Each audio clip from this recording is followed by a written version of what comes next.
Ciao a tutti amiche e amici di YouTube, io sono Angela e vi do il benvenuto su Exoteric One.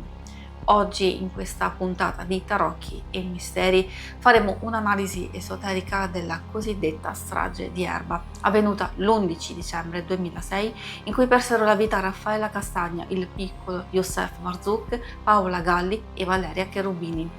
Questa lettura è dedicata alla loro memoria. Il mio intento non è condurre un'indagine, ma usare l'energia dei tarocchi come strumento simbolico per esplorare le dinamiche invisibili di questo evento, offrendo spunti di riflessione a chi già conosce a fondo il caso. Spero che gli esperti e gli appassionati possano trovare in queste carte una prospettiva diversa. Se siete curiosi di scoprire cosa rivelerà il velo e volete sostenere questo lavoro di ricerca spirituale, potete farlo iscrivendovi o abbonandovi al canale. Fin da ora vi ringrazio se l'avete già fatto o se considerate farlo. Adesso entriamo subito nel cuore del mistero con il nostro primo capitolo, la trama invisibile, dove i tarocchi cercheranno di far luce sul legame energetico tra le vittime e i presunti colpevoli.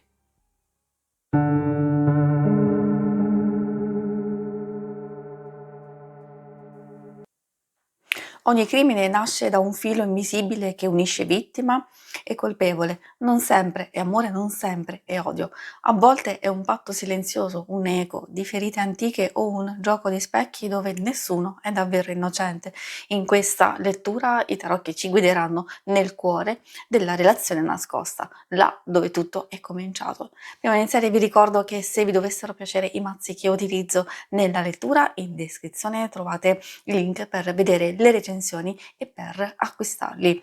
E adesso partiamo andando alla scoperta della trama invisibile, una lettura che ci può aiutare a capire il passato condiviso, quali potrebbero essere appunto i legami energetici, in questo caso delle vittime, e i colpevoli.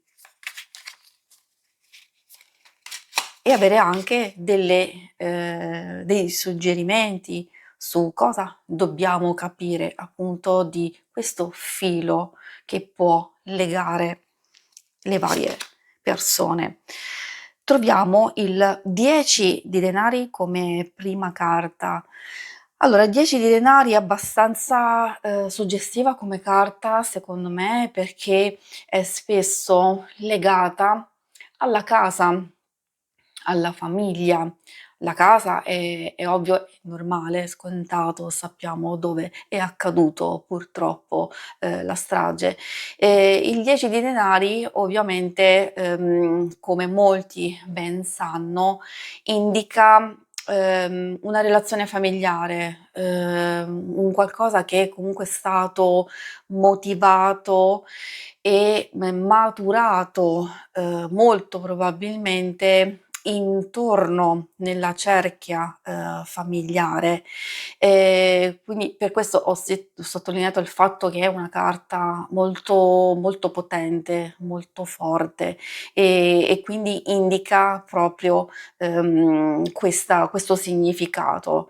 Magari come molti di voi sanno che cosa vuol dire il 10 di denari, quindi ribadisco la casa, la famiglia, tutto ciò che è sia dentro che intorno alle chiamiamo proprie frequentazioni. Poi è vero che in questo tipo di lettura possiamo disquisire sulle varie motivazioni legata all'eredità, al denaro, l'interesse personale, a magari cose che riguardano lo status, oppure a una falsa stabilità relazionale, eccetera, eccetera. Quindi direi che come inizio diciamo, è abbastanza suggestivo. Poi troviamo il 5 di denari, quindi già abbiamo una ripetizione di denari. Ricordo che quando ci sono delle ripetizioni effettivamente il movente richiama l'ambito materiale economico o legato comunque alla sicurezza. Il 5 di denari ha il suo significato di mancanza, anche a volte di povertà o difficoltà. È ovvio che magari non si tratta di questo significato specifico, però spesso può indicare disperazione, può indicare esclusione, abbandono, o comunque quando le vittime, o diciamo una vittima in particolare, può essere un intralcio o ci sono delle difficoltà di vario genere. Riguardo all'ambito materiale, effettivamente però va a toccare anche delle corde, come vi dicevo, legate al denaro o forse anche a un tipo di atteggiamento molto, molto particolare. Questa era la seconda carta. La terza ci parla di una lezione che può essere ignorata effettivamente. Con il 2 di bastoni spesso ci indica un qualcosa che è conflittuale, visto che è una carta di ambizione, per certi aspetti anche di osservazione, di attesa. Ecco, qui si parla di conflittualità, si parla del contendersi un qualcosa, di una specie di rivalità, e quindi c'è pianificazione. Ecco, per la prima volta adesso in questa lettura entra questo termine che ci viene proprio comunque dato dal significato della carta stessa. Quindi di pianificazione, di anche controllo, o proprio di avere comunque delle aspettative. Troviamo adesso la carta che ci può parlare della visione dalla parte delle vittime effettivamente. Noi non sappiamo con certezza magari se diciamo, l'atto è stato compiuto per colpire principalmente una persona, e quindi poi sappiamo già che in realtà c'è una vittima collaterale della vicina, e quindi il re effettivamente ci dà una visione completa. Anche qui vedete c'è una stessa ripetizione di denari, e quindi ribadisco quel concetto di connessione alla materialità, quindi anche cose che possono essere commesse, come in questo caso, per denaro, per proprietà, o anche, dico tra virgolette, eredità, un'opportunità di guadagno. Che cosa succede? Proprio il re è una figura abbastanza forte e interessante, perché riguarda il potere, o il potere economico di dominare in qualche modo le vittime, o a un certo tipo di potere, perché vuol dire che c'è una persona che in qualche modo può essere abbastanza pericolosa o profondamente egoista, legata proprio al denaro, al mero denaro.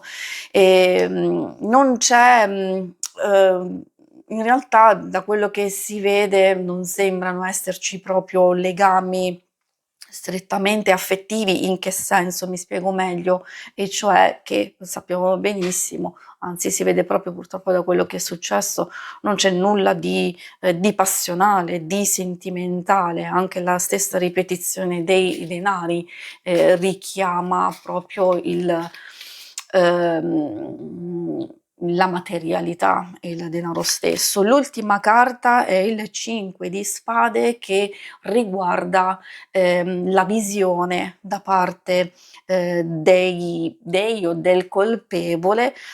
Ovviamente lo lascio così, diciamo, si può anche intuire, però non è compito mio andare così nello specifico, lo possiamo intuire un po' dalla dinamica purtroppo di quello che è successo, lo possiamo anche vedere e valutare nel corso della lettura ed effettivamente anche il 5 di spade che indica comunque una vittoria, un qualcosa che è stato commesso per vincere un conflitto, quindi c'è un qualcosa di confuso che può essere legato al abbiamo capito la parte materiale, però c'è una forte spinta come visione da parte di chi ha compiuto che riguarda la tensione, che riguarda l'egoismo,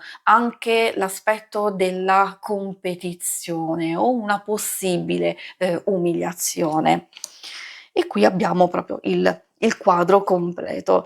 Direi che la rete è stata tracciata, ora sappiamo che il filo tra vittima e colpevole o colpevoli non è sempre visibile, ma lascia nodi, cicatrici e silenzi. La verità relazionale non è mai semplice, ma è lì che il crimine ha preso forma. E adesso passiamo al secondo capitolo, la spinta interiore.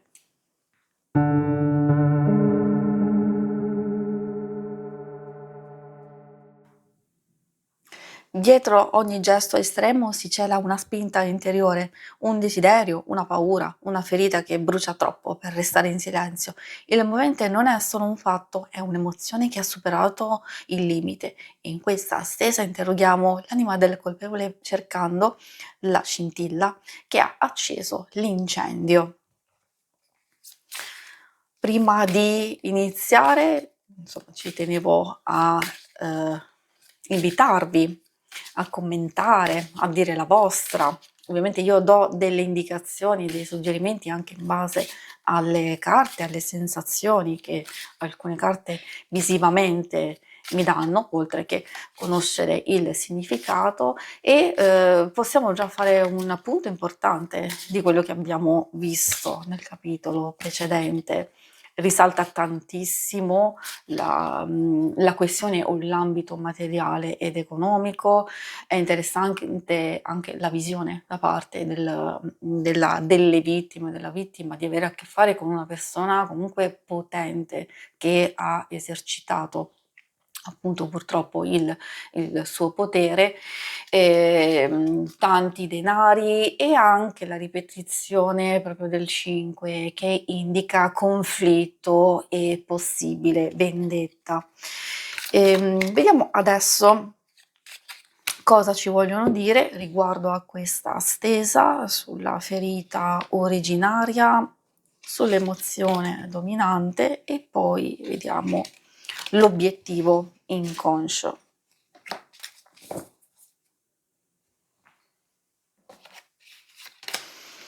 Come prima carta e prima indicazione troviamo il 4 di denari. Anche qui abbiamo una carta proprio legata al possesso, anzi questa è per eccellenza la carta della possessività e dà una spinta interiore che può riguardare la volontà di non perdere il proprio denaro, i propri beni o anche di paura di perdere il controllo, la sicurezza e il possesso. Quindi vedere come una minaccia alle proprie certezze.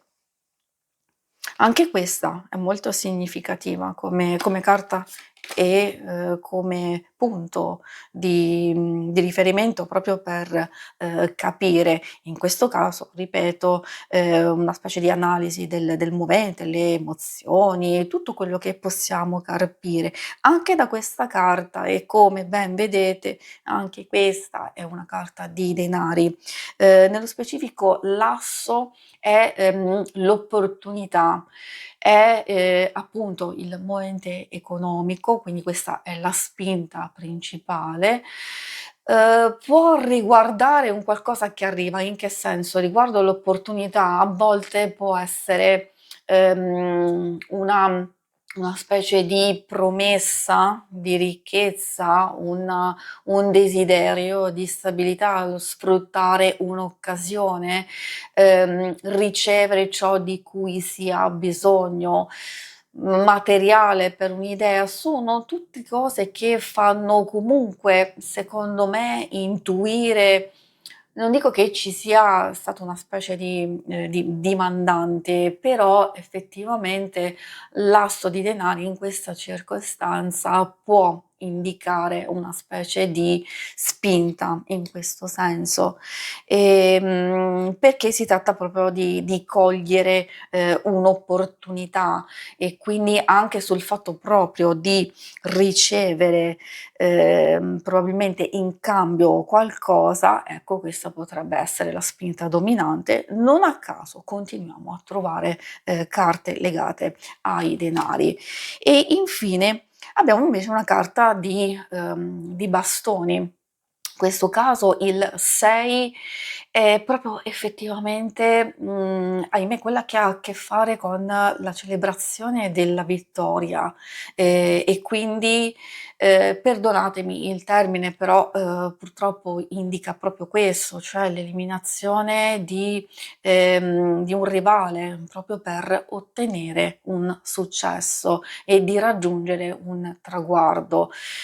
Probabilmente sì, effettivamente, può richiamare quella cosa. Ovviamente, consiglio, diciamo, anche a voi di, ascoltare i vari significati, magari di attingere alle vostre stesse conoscenze e vedere anche a livello intuitivo cosa vi suggeriscono.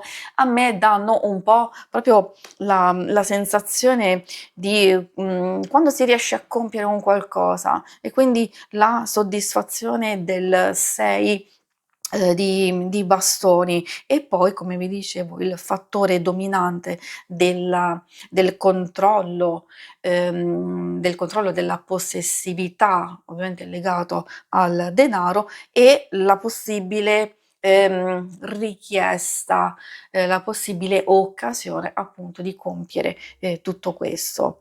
Direi che il movente non è solo un fatto, è una ferita che ha parlato troppo a lungo nel silenzio. Ora che abbiamo ascoltato la voce dell'ombra, possiamo comprendere il gesto, non giustificarlo, ma decifrarlo. E adesso passiamo al terzo capitolo, la chiave mancante.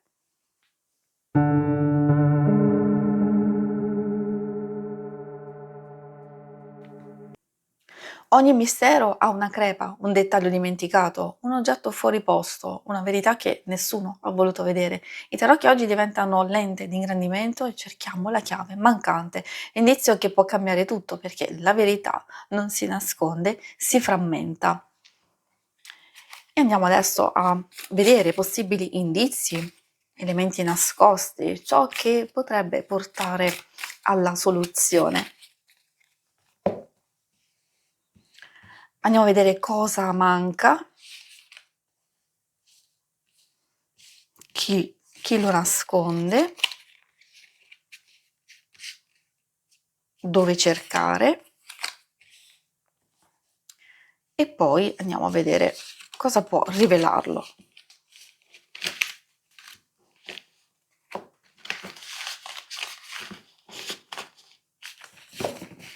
Cominciamo proprio la nostra lettura con che cosa manca, magari c'è un elemento che può sfuggire e che quindi loro possono portare un po' all'attenzione. Partiamo con questo 2 di spade.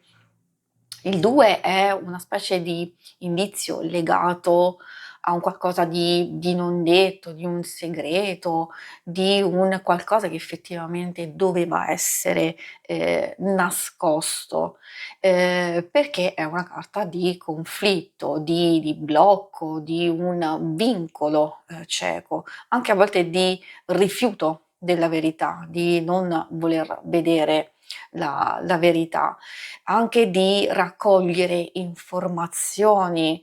Mi viene in mente spesso quando salta fuori, questa carta, quando appunto non si vogliono vedere alcune cose, che in realtà forse gli indizi, le cose importanti ci sono, ma in qualche modo, c'è, tra virgolette, questo segreto, quel qualcosa che in fin dei conti non è stato visto, volutamente non è stato visto. Quindi un po' particolare come messaggio, come indizio, perché inizia già dicendoci che la verità potrebbe essere un'altra rispetto a quella che sappiamo, però effettivamente non s'è voluto vedere altro. Poi troviamo, la carta della stella. Ecco, questo è molto particolare perché, riguarda, come magari molti di voi sanno, è la carta della speranza, della fiducia. Ecco, in questa accezione, questo tipo di letture prende il significato di, un indizio di sogno, speranza, tradita. Quindi, abbiamo già visto precedentemente che chi ha agito per raggiungere un obiettivo e quindi un qualcuno che, effettivamente, potrebbe essere stato, indotto, mandato a compiere, questa cosa, anche per speranza futura, per ottenere in qualcosa di strettamente personale.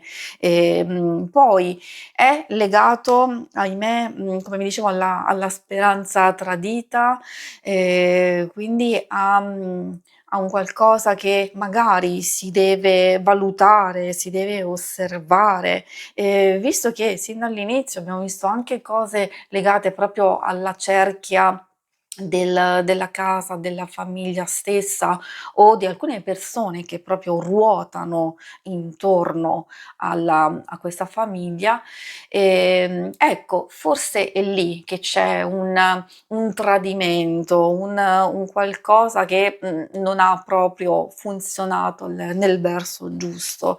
Molto, molto suggestiva anche questa carta. Quindi erroneamente proprio di pensare che alcune persone potevano essere di fiducia e in realtà invece possono, diciamo, aver tradito quella fiducia, anche quella, speranza.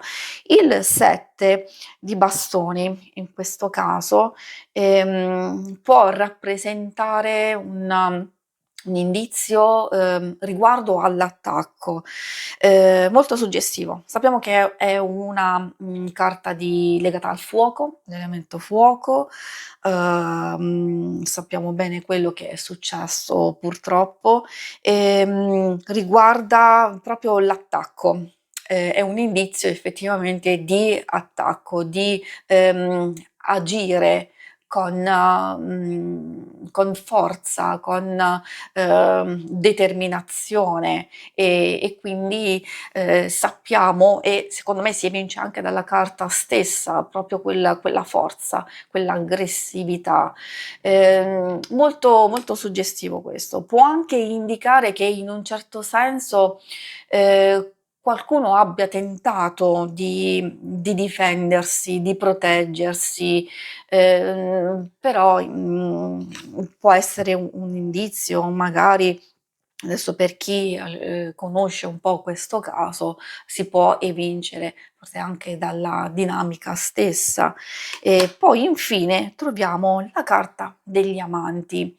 Questa ha a che fare spesso con con la scelta, però è anche, una carta di armonia, noi dobbiamo sempre vederla in una chiave totalmente diversa, proprio per l'ambito che stiamo, indagando e quindi, anche in una accezione, ribaltata o negativa effettivamente, perché se sappiamo che può essere, un indizio legato, comunque, agli affetti, io non dico al triangolo amoroso, perché magari tendenzialmente uno può pensare: la carta degli amanti, c'è di mezzo qualcosa del genere. Abbiamo visto nel corso di tutta la lettura che non c'è assolutamente qualcosa legato, a all'affettività, alla passionalità, o alle emozioni in un certo senso. Io vedo comunque,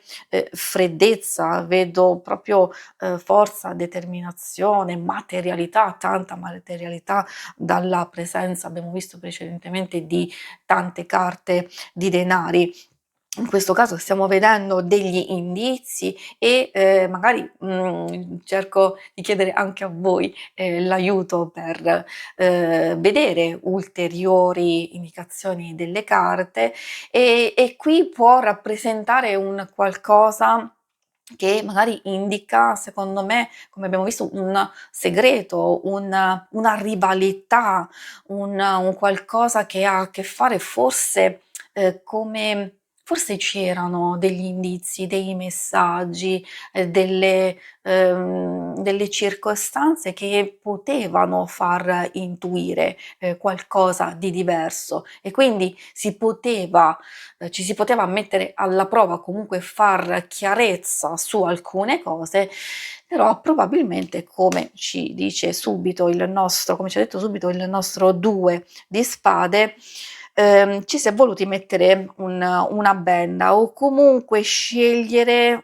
tra le 2 spade, una forse un po' più facile per noi da comprendere o anche da trovare come possibili, colpevoli.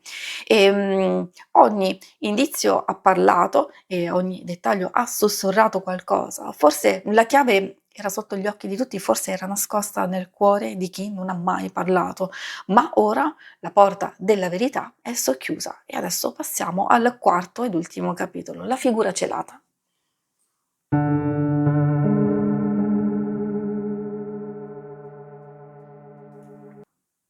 Il colpevole ha un volto, ma non sempre lo riconosciamo. Indossa maschere, cambia voce, si muove nell'ombra, eppure ogni archetipo lascia una traccia. In questa lettura i tarocchi ci aiutano a comporre l'identikit simbolico della figura celata.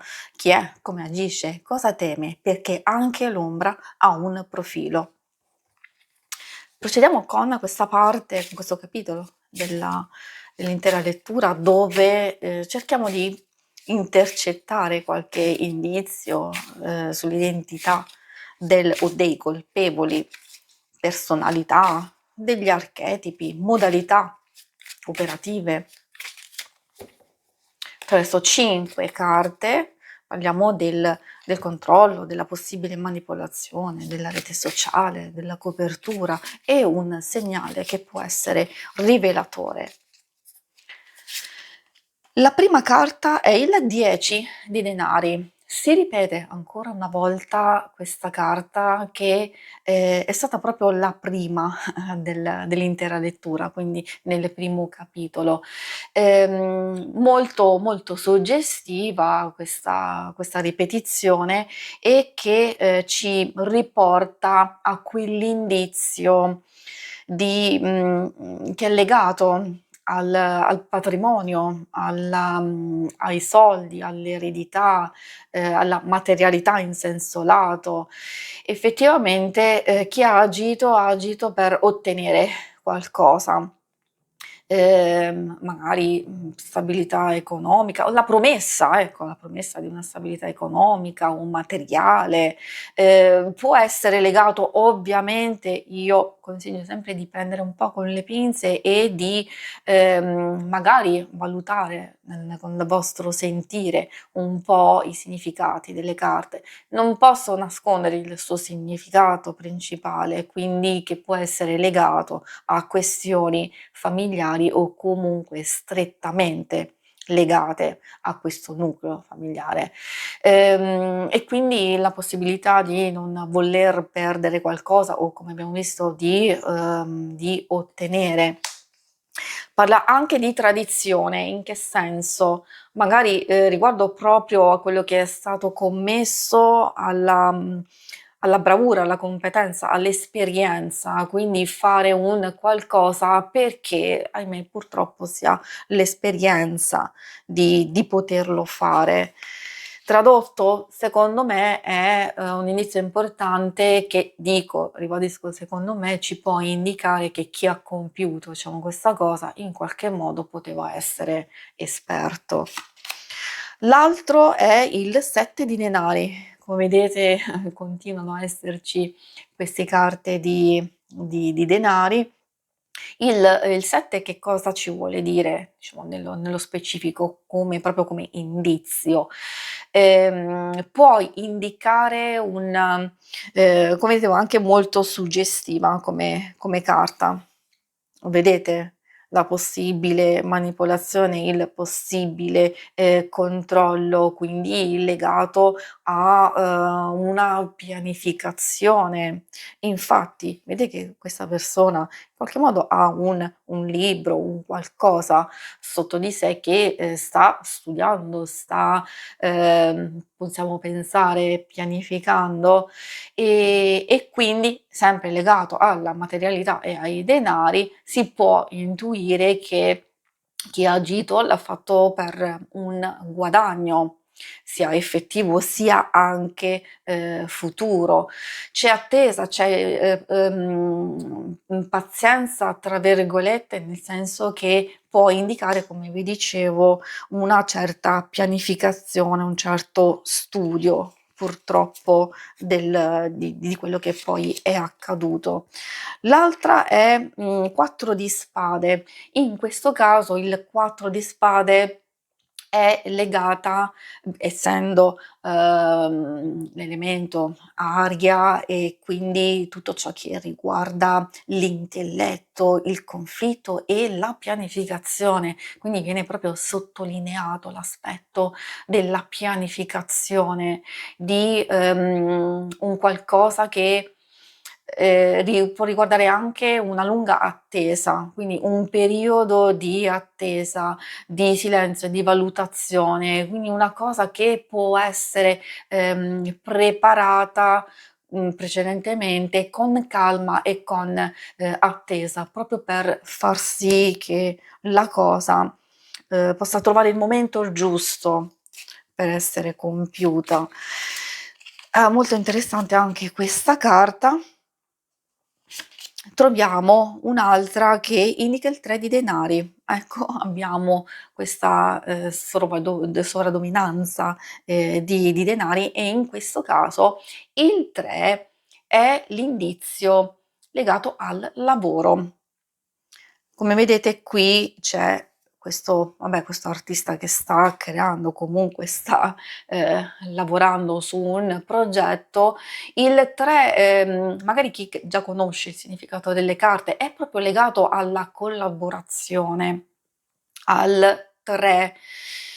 Non voglio influenzare particolarmente, però ci può dire che effettivamente, essendo legato al lavoro, può riguardare un'azione per denaro e che quindi in qualche modo si ribadisce proprio il concetto che è stato tutto pianificato e coordinato con altre persone. Quindi riguardo alla pianificazione qui ci dà quell'indizio in più, cioè la possibilità proprio di trovare tutte le risorse necessarie, la collaborazione, progetti condivisi, quindi ahimè il suo significato è quello. Poi È ovvio che io non voglio influenzare, voglio che ognuno di voi, possa trovare delle risposte. Io mi limito a, estrapolare comunque le indicazioni che troviamo da ogni carta e devo dire che comunque, ahimè, questa carta vuol dire lavoro di squadra e quindi collaborazione di più persone. Poi troviamo l'ultima carta che è il Fante di coppe. Va a chiudere questa parte qui e anche questa lettura, come segnale rivelatore. In che senso è particolare questa carta? Perché, adesso, non ricordo proprio, tutte le altre, ma credo che non sia uscita proprio per niente il Fante una carta di coppe. Siccome ha a che fare con la manipolazione, la, tendenza, a anche a volte a lavarsi, diciamo, la coscienza. Come vedete proprio la rappresentazione di questa carta vede, diciamo, questa fanciulla che si trova in queste acque, che può essere un mare o che può essere un lago, questo non ha importanza. È proprio il significato molto, molto intenso e che, spesso associato alle novità come significato, generico, però è molto suggestivo secondo me quando si ha a che fare con un mazzo specifico, il fatto che in qualche modo può essere, una specie di atto finale, e cioè, il lasciare andare, il ripulirsi, anche come interiorità, come coscienza, e quindi una cosa, che, secondo me va a sottolineare ulteriormente sia la pianificazione, sia, un qualcosa compiuto con un, movente strettamente legato alla materialità e al denaro, e poi che il Fante in realtà si porta verso altre situazioni, almeno io lo vedo, un indizio del genere, come, anche si può pensare nell'azione stessa, come, emozione, incontrollata, un momento dove si deve fare effettivamente, quello che si è deciso, di fare, di forse, poteva essere valutata una, dinamica diversa o un qualcosa di diverso, forse ci può indicare che, inizialmente magari la cosa era nata in un modo diverso, probabilmente solo per colpire una persona specifica. In questo caso abbiamo proprio questa fanciulla che vedete, e quindi invece poi si è colta un'occasione, un'opportunità, perché l'obiettivo principale era quello che comunque si era prefissati.